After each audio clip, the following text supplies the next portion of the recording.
Hey everyone! Today I'll show you how to check watch history on Instagram. Let's get started.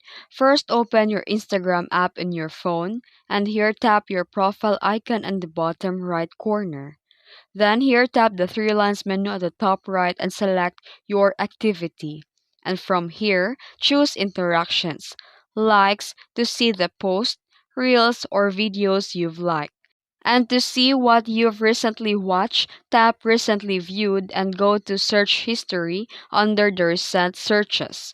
Another way is to check your Reels watch history by tapping Save and click Audio Effects if you save them, or go by revisiting your likes. And that's it. Instagram doesn't have a single watch history like YouTube, but you can also use your activity to track what you've seen and interacted with. If you found this video helpful, don't forget to like and subscribe for more tutorials. Thanks for watching!